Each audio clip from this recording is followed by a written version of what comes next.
ពន្លឺព្រះធម៌ពិតធម្មរាជករបៀបនៃការសម្របខ្លួនរស់នៅក្នុងសង្គមធម្មាធិបតេយ្យអព្យាកតាធម៌គឺផ្លូវកណ្ដាលមិនឆ្វេងពេកមិនស្ដាំពេកព្រះពុទ្ធ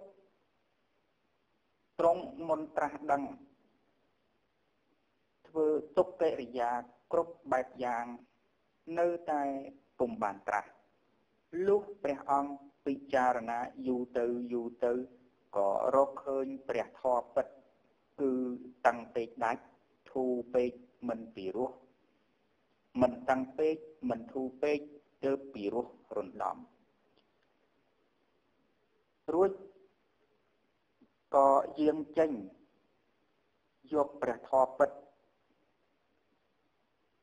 ចូលក្នុងចំណោមមនុស្សគោលបំណងពន្យល់មនុស្សលោកទូទៅឲ្យយល់ដឹងហើយអនុវត្តដើម្បីបានសេចក្តីសុខសន្តិភាពក្នុងសង្គមគ្រួសារនិងសង្គមជាតិពាក្យអព្យាកតាធម៌ផ្លូវកណ្ដាលនេះមានន័យថាបើរស់នៅជាមនុស្សកុំកាចពេកកុំស្លូតពេកកុំខំពេកកុំខ្ជិលពេកកុំធ្វើចេះពេកកុំល្ងងពេកកុំចង់មានពេកកុំចង់ក្រពេកកុំគិតចង់ពេកកុំមិនគិតសោះកុំជឿពេក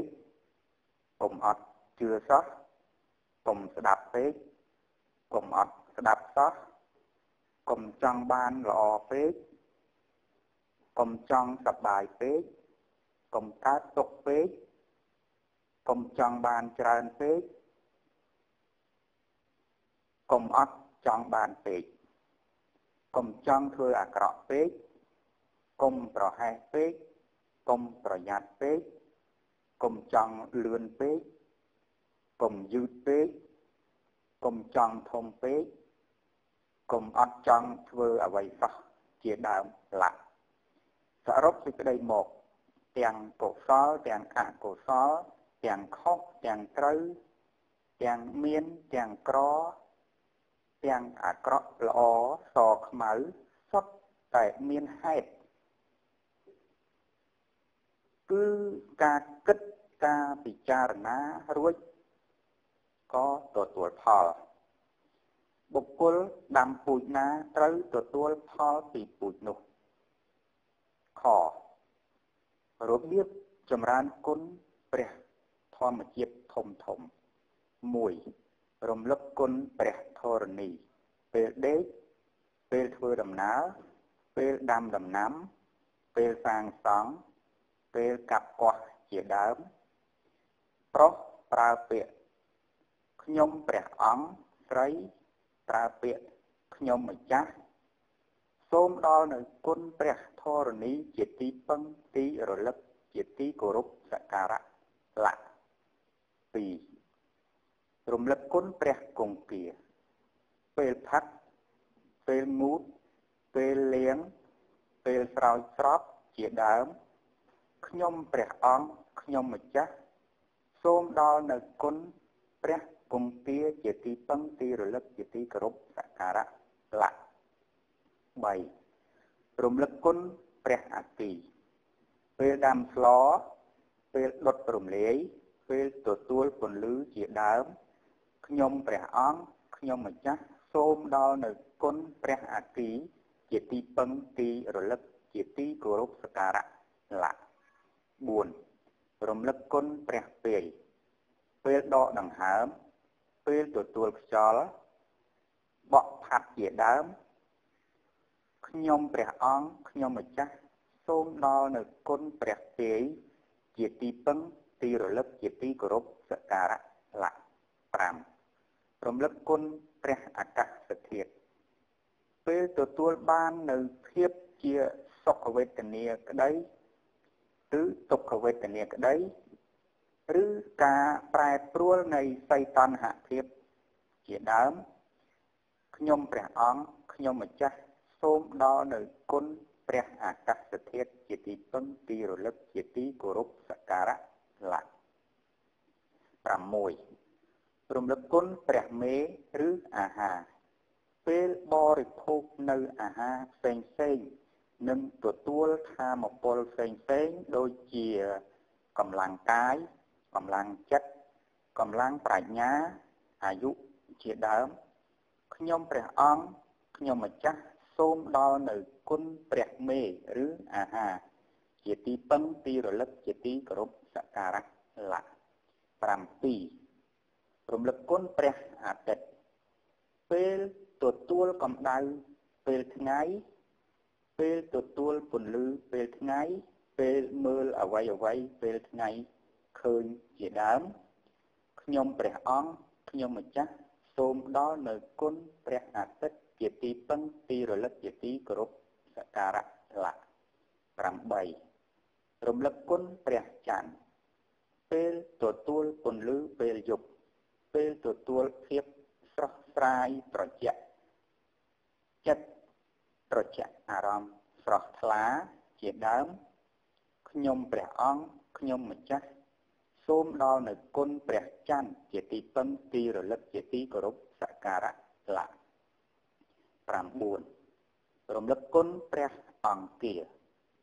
ពេលទទួលភាពស្រស់ល្អស្អាតភ្លឺថ្លានិងមានសោភ័ណភាពឬមិនមានក្តី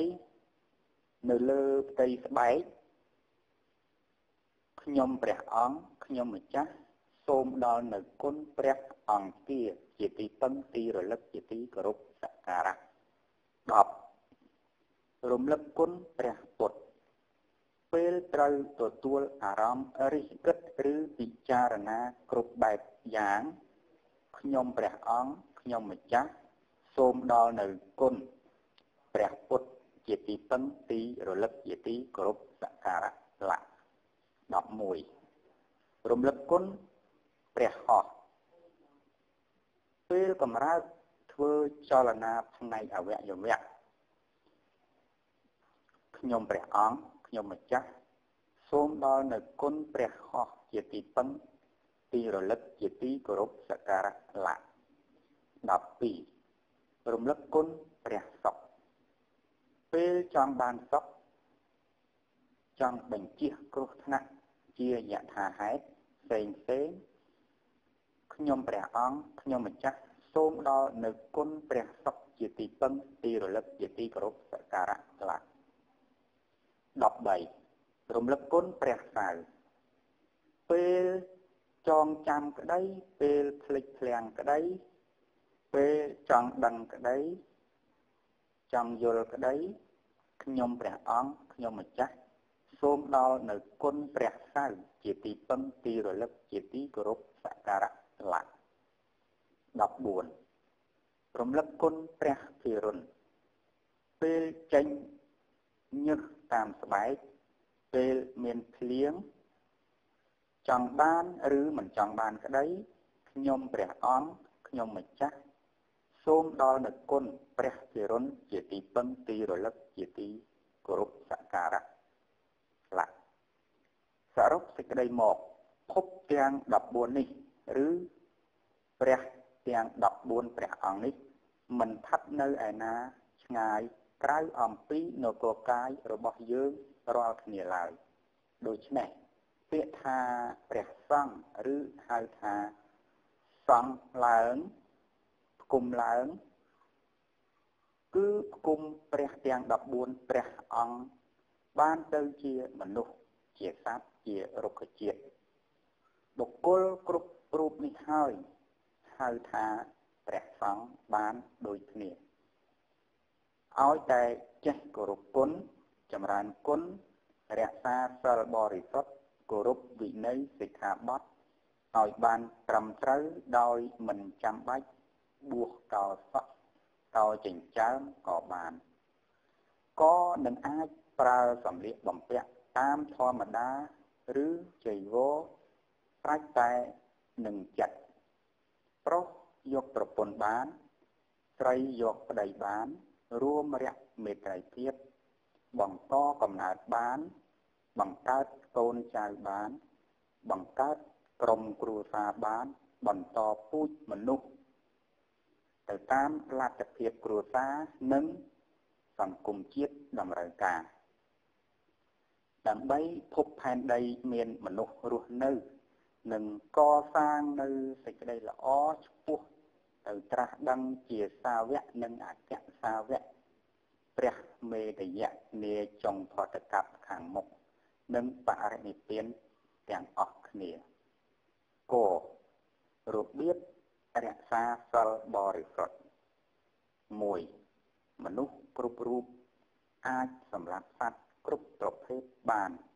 ដើម្បីធ្វើជាប្រយោជន៍សំគួរដូចជាសម្រាប់បរិភោគជាលក្ខណៈគ្រួសារក្តីធ្វើពិធីផ្សេងក្តីធ្វើឱសថក្តីដែលមិនជាអាជីវកម្មឬជួញ 2. មនុស្សគ្រប់រូបអាចសម្លាប់សត្វគ្រប់ប្រភេទបានបើសិនជាសត្វទាំងនោះមកបៀតបៀនដោយមើលទៅតាមស្ថានភាពជាក់ស្ដែងបូករួមទាំងមនុស្សផងដែរបានសេចក្តីថាការពារខ្លួនដោយអធិដ្ឋានកាត់កម្ម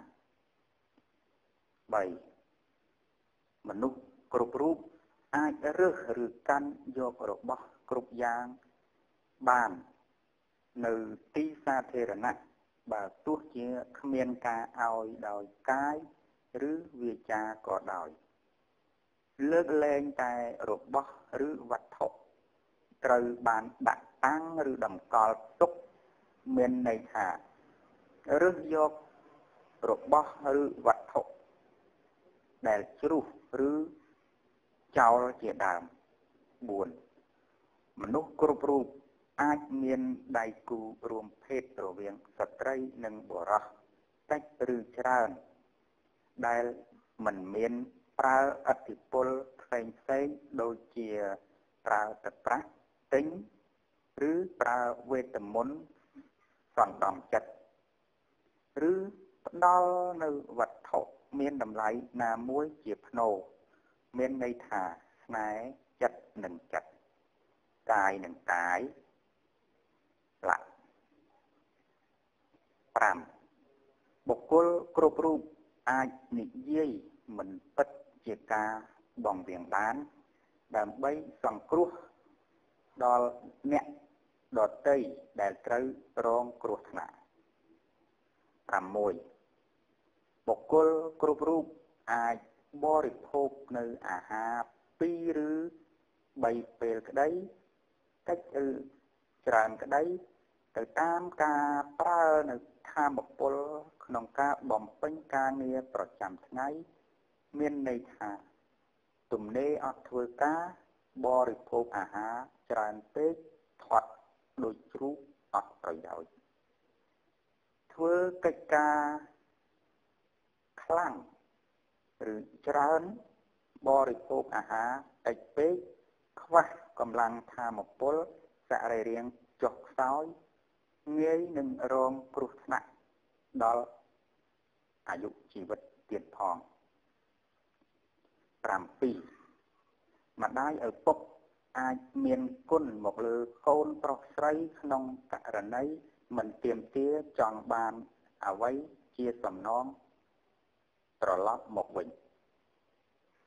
9. កូនប្រុសស្រីអាច